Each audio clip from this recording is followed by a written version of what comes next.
Nah, operasi di daerah pelvis, di daerah saluran kencing itu juga bisa salah satu faktor untuk menyebabkan disfungsi ereksi. Melakukan onanian dengan jangka waktu yang sangat sering itu juga akan berpengaruh dengan disfungsi ereksi. Karena kalau tidak bisa ereksi sama sekali, kira-kira mungkin nggak? Itu dari organnya sendiri itu yang rusak tuh apa ya sih dok? Sebenarnya dari disfungsi ereksi itu. Mulai ada keluhan ya, jadi mungkin tadinya ereksinya aman atau keras ya, masih bisa untuk penetrasi, berhubungan juga mencapai klimaks, dan tiba-tiba, nah itu tidak terjadi dalam.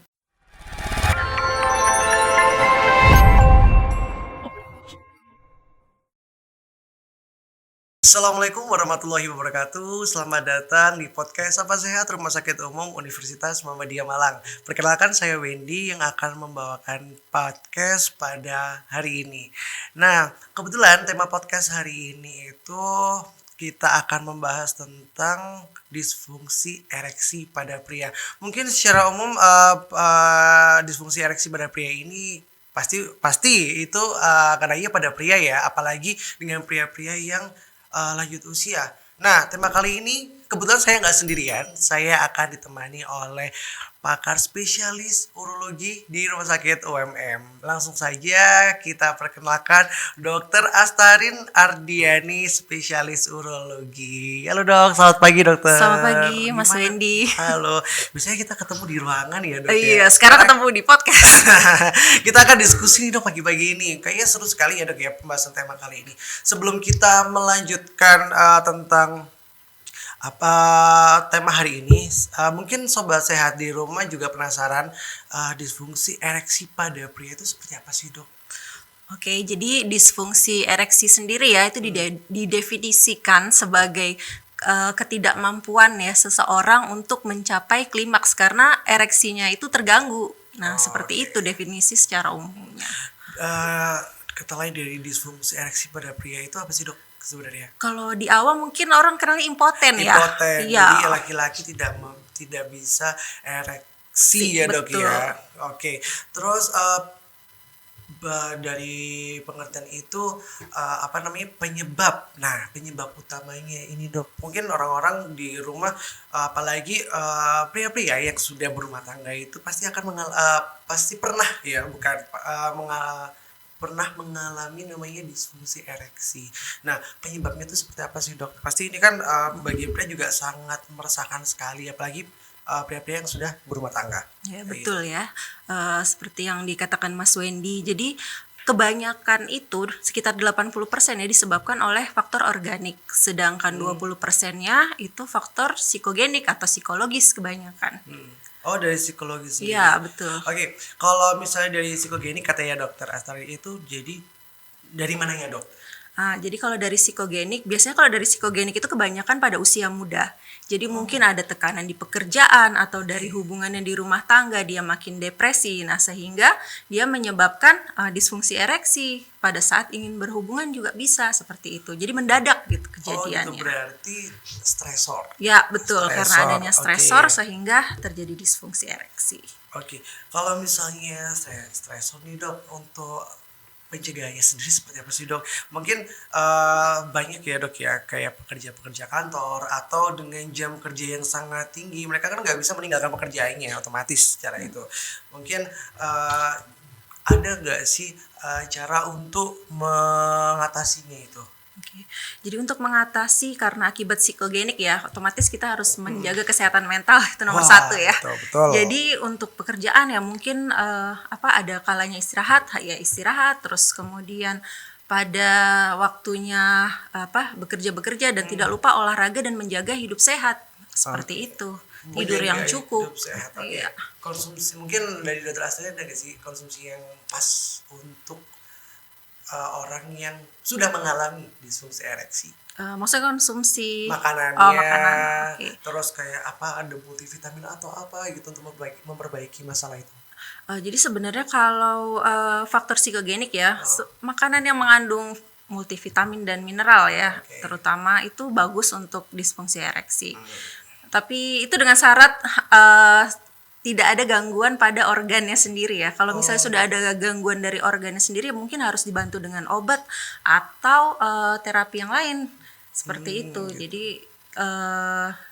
apa ya? Seperti multifaktorial lah Oh ininya. gitu, oke. Seperti kayak dokter Asta yang bilang tadi kan ada gangguan organ lain. Nah, ada nggak sih dok penyakit yang bersangkutan, penyakit yang bisa menyebabkan laki-laki itu mengalami impoten atau disfungsi ereksi? Oke, jadi penyakit-penyakit yang bisa menyebabkan disfungsi ereksi antara lain diabetes mellitus, terus kemudian hipertensi, Oke. penyakit-penyakit jantung seperti itu. Nah, kemudian mungkin dulunya ada riwayat trauma atau pernah operasi di daerah pelvis, di daerah saluran kencing, itu juga bisa salah satu faktor untuk menyebabkan disfungsi ereksi pada pria. Berarti ada penyakit bawaan sendiri ya dok ya, Iya, seperti betul. diabetes atau mungkin penyakit stroke juga bisa nggak sih Ya, dok? betul, stroke juga ya? bisa.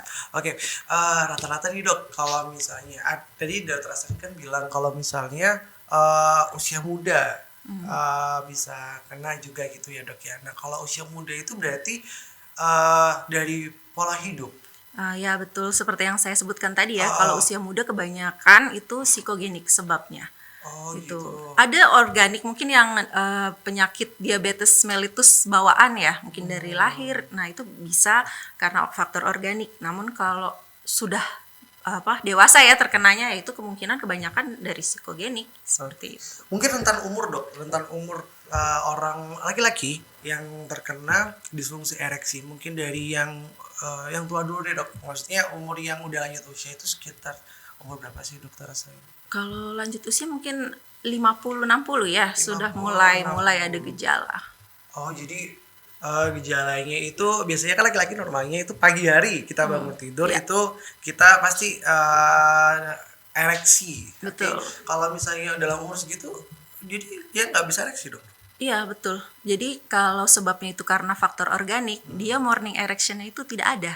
Tapi kalau psikogenik, dia kan karena kejadiannya mendadak ya. Oke. Jadi pada saat morning erection atau ereksi pada pagi hari itu masih bisa orangnya. Seperti itu pasiennya. Oke, kalau misalnya saat berhubungan seksual gitu, kan biasanya kan secara umum kalau di dunia kesehatan kan saat berhubungan seksual itu kan laki-laki akan ereksi. Betul. Nah, itu dia pada awal ingin melakukan hubungan seksual apakah dia bakal ereksi dok? Atau awal aja terus selanjutnya ya kalau istilahnya loyo gitu. Jadi tergantung ya, karena disfungsi ereksi itu juga ada derajat-derajatnya. Oke. Jadi kalau derajatnya ringan ya mungkin dia bisa keras tapi masih bisa untuk penetrasi tapi kurang maksimal kerasnya. Oke. Atau ada yang tidak bisa ereksi sama sekali. Kalau tidak bisa ereksi sama sekali berarti tidak bisa ya untuk berhubungan atau penetrasi. Tidak saling terpuaskan antara satu sama yang Ya, lain. betul. Oke, gini dok, kita balik lagi ke masalah umur. Bahkan lansia ya dok ya, nggak semua lansia itu mengalami disfungsi ereksi, biasanya kayak gitu. Biasanya dari semua lansia yang mengalami disfungsi ereksi itu ada nggak sih dok sampai yang umur 70, 80 dia masih bisa ereksi atau tidak mengalami disfungsi ereksi, itu ada nggak sih dok? Mungkin dari kasusnya dokter Astari selama ini menangani pasien-pasien urologi gitu, ada nggak sih dok? Kalau lebih dari, maksudnya lansia ya, lansia lansia. itu ada yang sampai dia umur 70 tahun atau 75 tahun sekalipun karena dia memelihara gaya hidupnya, jadi dia tidak mengalami disfungsi ereksi. Seperti gitu. itu. Jadi ada. Jadi belum tentu semua lansia itu akan mengalami disfungsi ereksi. Oke, terus untuk misalnya dari kasusnya dokter Astari yang pernah dokter Astari tanganin, ada kan kasus beberapa trauma genitalia pada pria itu yang jangka panjangnya dia nggak akan bisa disfungsi. Itu ada nggak sih dok? Mungkin dari sobat saya juga penasaran harus menjaga seperti apa, pola berhubungannya seperti apa. Terus ada juga bahkan mohon maaf ya dok ya, mungkin sebenarnya agak tabu. Laki-laki yang sering melakukan onani itu akan mengalami disfungsi ereksi karena mungkin kebiasaan. Itu benar nggak sih dok? Kalau onani enggak ya sepertinya, nggak berpengaruh. Jadi sebenarnya yang berpengaruh kita balik lagi ke patofisiologi dari disfungsi ereksi itu tadi. Kalau kita mau melihara gaya hidup yang sehat, terus genitalianya juga terjaga ya, tidak pernah ada trauma atau apapun dan tidak ada penyakit bawaan, ya harusnya sampai tua pun dia akan tetap bisa ereksi Tetap seperti bisa itu. sih. Iya Jadi betul. kalau orang-orang yang melakukan onani yang dengan jangka waktu yang sangat sering itu nggak akan berpengaruh dengan disfungsi ereksi itu. Nggak akan Oke. berpengaruh. Untuk kasus trauma sendiri, dokter Astari pernah ngalamin nggak? Pastinya bukan dokter Astari, Bukan saya. mungkin pasien-pasien yang lain gitu dok, trauma dan akhirnya dia tidak bisa disfungsi ereksi atau dia sudah bisa ereksi, itu ada nggak sih dok? Jadi kalau selama saya menjadi dokter urologi ya, jadi ada memang beberapa pasien yang mengalami trauma di bagian genitalianya ya, terutama pria ya. Oke. Ada yang sebagian dia tidak bisa kembali normal. Jadi tadinya normal karena mungkin cederanya terlalu parah ya, jadi tidak bisa diperbaiki, akhirnya dia mengalami disfungsi ereksi. Ada pula yang mungkin tidak terlalu parah cederanya, jadi masih bisa dilakukan rekonstruksi sehingga dia masih bisa menjalankan fungsinya untuk ereksi seperti itu. Oke.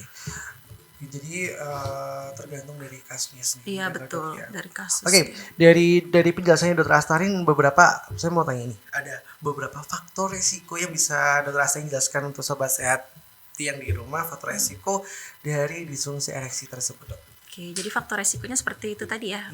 Misalnya ada sakit bawaan seperti sakit gula, hipertensi, sakit jantung atau pernah stroke seperti itu ya.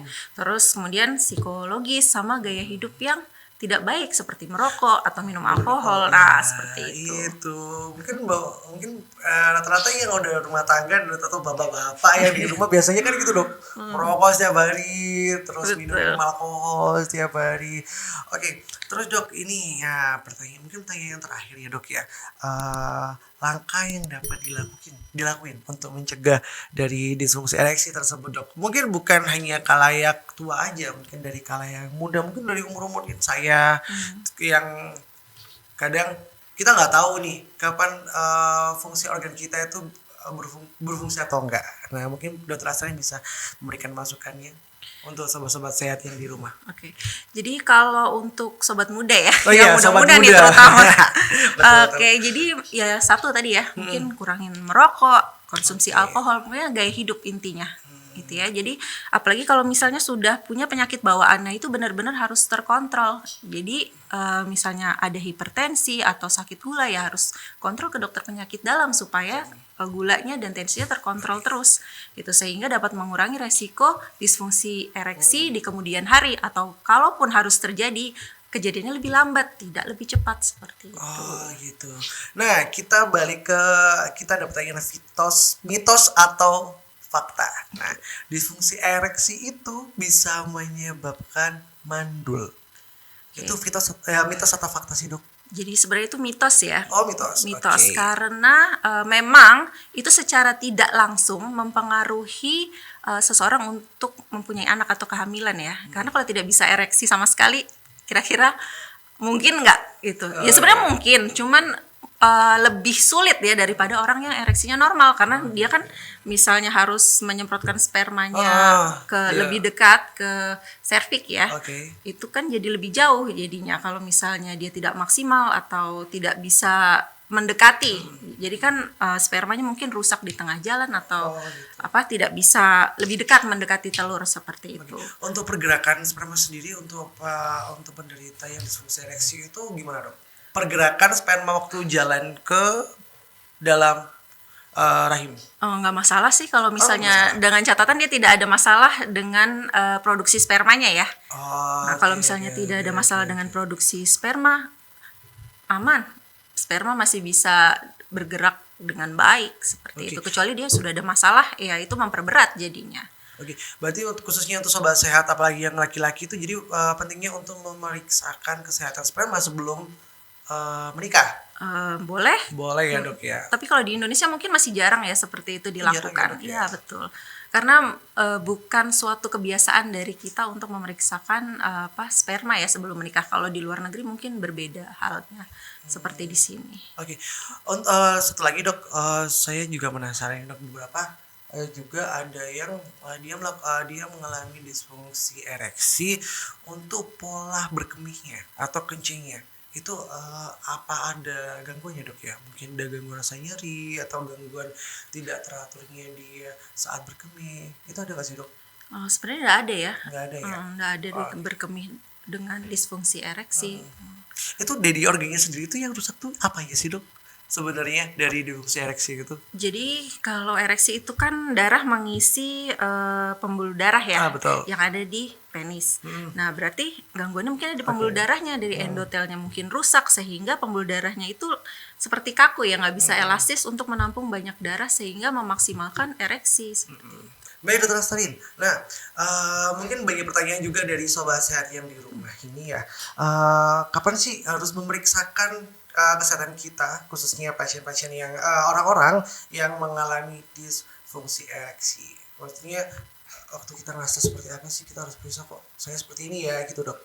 Gimana dokter? Oke, jadi kalau misalnya sudah mulai ada keluhan ya, jadi mungkin tadinya ereksinya aman atau keras ya, masih bisa untuk penetrasi berhubungan, juga mencapai klimaks, dan tiba-tiba, nah itu tidak terjadi dalam jangka waktu tertentu ya, misalnya dalam sebulan, kan orang biasanya berhubungan seminggu 2-3 kali ya, nah itu kalau misalnya dalam 1 bulan dia sudah mulai ada gejala, sepertinya itu waktunya untuk kontrol gitu, untuk konsultasi ya, karena kan kita harus menentukan itu sebabnya karena apa supaya bisa lebih cepat ditangani seperti itu. Oh gitu ya dok. Ya. Terus untuk intensitas berhubungan sendiri itu bisa mempengaruhi nggak sih dok? Maksudnya terlalu sering berhubungan intim makanya bisa mengalami disfungsi ereksi itu. Enggak ya, kalau misalnya dari frekuensi berhubungan intim nggak berpengaruh terhadap disfungsi ereksi. Takutnya dia apalagi pas sama suami istri yang masih baru-baru menikah itu bisa setiap hari gitu melakukan hubungan gitu bisa mempengaruhi. Berarti nggak mempengaruhi Nggak ya dok? mempengaruhi ya, Oke. kecuali terlalu lelah ya, mungkin Nah, terlalu lelah. ya, bisa itu. Tapi kan itu faktor kelelahan ya, Kelelahan, bukan ya. karena ada sesuatu seperti itu, karena Oke. mungkin terlalu sering karena pengantin baru ya biasanya. Betul. Iya. Nah, kembali ke mitos dan fakta nih dok. Ada beberapa sih dok, mungkin dari dokter Astari bisa menjelaskan ada beberapa mitos yang memang tidak mempengaruhi disfungsi ereksi itu dok. Jadi itu ya kayak tadi keseringan onani Keseringan bisa onani, oke, menyebabkan yang itu pertama. enggak ya, sebenarnya enggak berpengaruh terhadap disfungsi ereksi. Nah terus kemudian faktanya kalau misalnya orang dengan penyakit bawaan, nah itu bisa terkena disfungsi ereksi lebih cepat itu seperti faktanya. itu faktanya. Oke. Gitu. Dan fakta yang lainnya tidak semua lansia itu mengalami disfungsi ereksi. Oh, Jadi itu hanya mitos kalau lansia pasti disfungsi ereksi gitu. Itu belum tentu. Seperti itu. iya, ada juga yang beberapa penyakit seperti ISK, gitu, infeksi saluran Ya. kemih, itu bisa mempengaruhi disfungsi ereksi nggak dok? Karena beberapa pasien kita di rumah sakit juga, kebetulan dokter Astri pasti juga menemukan beberapa kasus juga nih dok ya di rumah sakit, pasien-pasien yang terkena penyakit infeksi saluran kemih, itu kan sangat banyak sekali di rumah sakit kita itu bisa mempengaruhi jangka panjangnya atau jangka pendeknya orang pasien tersebut terkena disfungsi ereksi. Oke, kalau misalnya ISK dia mungkin pada saat akut ya, karena dia nyeri. Biasanya kalau nyeri kan orang harusnya rileks ya untuk berhubungan dan untuk dari darah itu mengisi ke pembuluh darah seperti itu. Ada Jadi terlalu- kalau misalnya nyeri, nah dia kan berarti psikogeniknya juga ikut terpengaruh dong. Jadinya mungkin jadi disfungsi ereksi akhirnya seperti itu pada saat akut, proses akut karena nyeri itu tadi. Oke dokter. Nah ini ada pertanyaan yang sangat menarik di dok ya, titipan dari teman-teman. Varicocele nih dok. Nah varicocele itu bisa nggak sih dok menyebabkan disfungsi ereksi?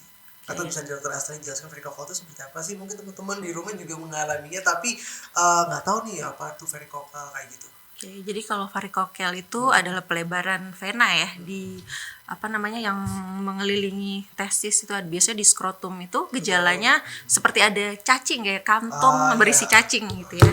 Nah, itu karena pelebaran vena. Nah, kalau varicocele sendiri itu sebenarnya tidak ada hubungannya dengan disfungsi ereksi. Namun varicocele itu malahan yang bisa menyebabkan infertilitas. Seperti itu. Karena kan pelebaran vena menyebabkan panas di dalam Testis, skrotum ya, di oke. testisnya itu kan meningkat sehingga mengganggu dalam proses spermatogenesis seperti itu. Sehingga spermanya sendiri sudah terganggu di situ gitu. Jadi tanpa dia disfungsi ereksi pun infertilitas bisa terjadi seperti itu. Oke, tidak menyebabkan disfungsi ereksi tapi mengganggu kesehatan dari Iya, sperma betul. itu sendiri. Oke. Betul. Jadi varicocele itu adalah pembesaran pembuluh darah yang ada di sekitar skrotum. Iya, di skrotum ya, di sekitar testis ya. Testisnya itu ya. Oke, kalau gitu. Kayaknya pembahasan kita banyak banget ya dok ya. Sudah dokter Astarin jelaskan secara rinci sekali. Jadi dok, pertanyaan yang terakhir dok, langkah-langkah yang dapat dilakukan. Mungkin bisa dokter Astarin jelaskan juga ke sobat sehat yang ada di rumah, langkah-langkah yang dapat dicegah agar orang itu tidak terkena disfungsi ereksi. Silakan dok. Oke, jadi langkah-langkahnya satu, menjaga pola hidup ya, pola hidup sehat, makan makanan yang berserat, mengandung banyak vitamin, terus kemudian minum air putih yang banyak ya, Betul. terus kemudian mengurangi rokok, alkohol, olahraga jangan lupa. Oke, mungkin seperti itu. Mungkin seperti itu ya. Nah, tuh simak baik-baik. Jadi kurangin merokok, minum minuman keras, ya dok ya. Makan yang sehat-sehat aja. Kurangin habit-habit yang bisa menyebabkan disfungsi ereksi. Iya.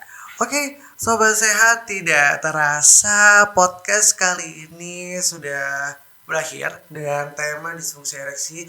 Mungkin sebelum kita closing nih dok, dokter Astarin, kebetulan kan dokter Astarin ini dokter spesialis urologi yang sudah ada di rumah sakit UMM. Mungkin dokter Astarin bisa memberitahu jadwal untuk pollingnya dok. Mungkin teman-teman atau sobat-sobat saya di rumah ingin memeriksakan kesehatannya khususnya di bidang urologi. Silakan dokter. Oke, saya berpraktik di rumah sakit UMM.